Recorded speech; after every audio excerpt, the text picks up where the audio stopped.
So for this year's final chapter of Black Clover, Tabata, after providing us the heat that was Mereo Leona, decided to just blow us all away one last time with some incredible YUNO action.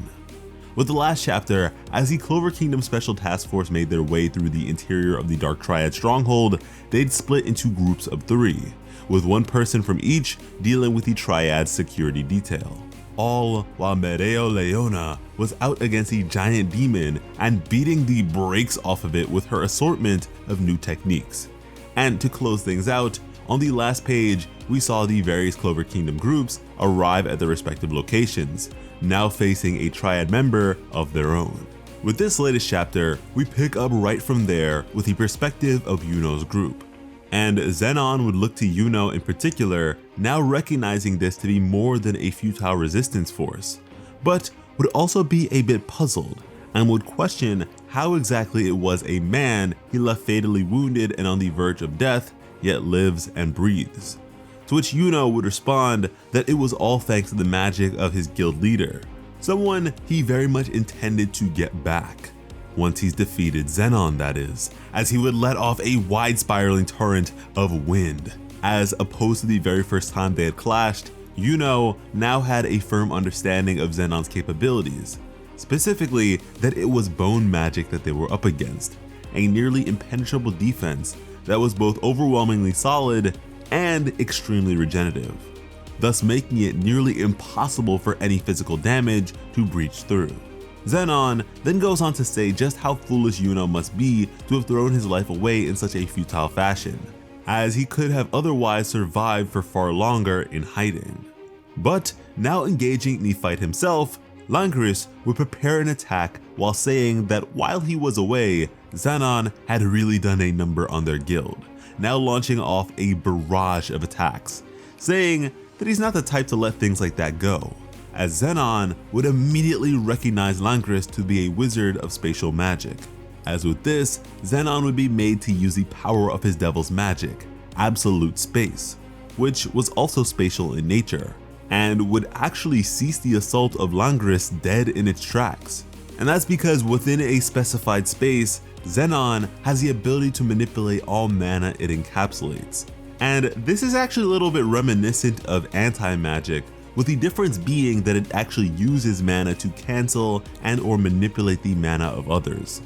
Zenon would then recognize the capabilities of Langris, saying that if it weren't for him, that Langris would likely be the very strongest spatial wizard in the world, as Langris would then prepare an even larger attack, remarking on the cheeky nature of Zenon's speech.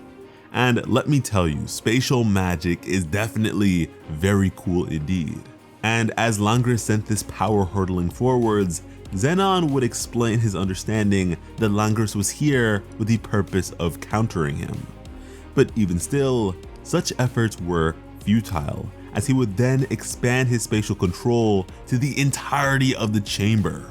And so with this, the magic of Langris would immediately dissipate, to which he really wasn't a fan of, as it was kinda cheap seeing as Zenon didn't have to do any prep work to achieve such a tremendous feat.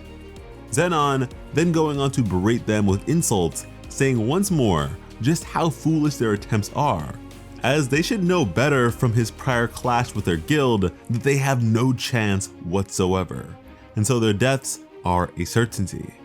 As YUNO would then only breathe out calmly, now calling upon his wind spirit, as she would now arise new and improved, and actually infuriated by Zenon as the man who nearly killed her precious YUNO.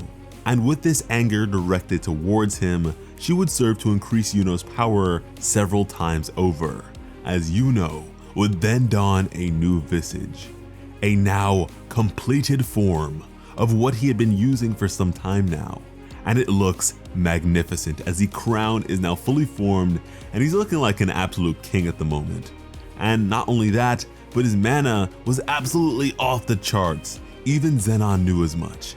But he remained calm in knowing that YUNO wouldn't be able to fully exert his power within this space, but declaring himself to be the future Wizard King of the Clover Kingdom and someone who could never forgive Zenon for what he has done, YUNO with a single swing of his weapon would reduce the incoming bone magic of Zenon to dust. And this was alarming to Zenon, as this would mean that YUNO'S power is indomitable, causing him to further question if this was because YUNO was just exerting that much power, but would quickly correct himself, as this wasn't the case, as YUNO would in an instant draw near, and looking at him, Zenon knew. It was because YUNO was someone beloved by mana itself. And as a possessor of a 4-leaf grimoire, the Wind Spirit Sylph, and even claim to the Spade Kingdom throne, YUNO is certainly a blessed individual. And this, my friends, is what we call plot armor. YUNO would then rise his halberd against the defenses of Zenon, while now repeating the man's earlier mention of futility, as YUNO would then break through, leaving a gaping hole in the abdomen of Zenon. And that was the chapter. Yet another action-heavy one that got down to business almost immediately, which I certainly appreciated. And listen, by no means did I expect these fights to begin with Starboy YUNO himself, but I'm certainly not complaining. Will this be enough to take Zenon down entirely? Absolutely not. There is no question that this is the case for me. We still don't know the name of the devil he possesses, and have yet to see him at full strength and actually take a fight seriously. And so, even disregarding all there is to look forward to right now, there is plenty more to look forward to from this fight alone. And at that, it feels like this chapter was just to make YUNO look especially cool. Langris has yet to really do anything, but hopefully he actually is able to play a part. Now, if I'm not mistaken, this beloved by mana thing isn't entirely new, so I suppose I wouldn't necessarily say it's plot armor in that case. However, how YUNO would have known to bet on this aspect of himself is beyond me, and so that supposed calculated planning notion kind of falls flat for me as it currently stands. It's actually quite possible that this was just a happy accident, but we shall certainly see. And I really hope you guys want to see more Black Clover content from us going into the new year. What do you guys think about YUNO'S now completed transformation? I think the full crown thing is very fitting on many levels, and it just looks so cool.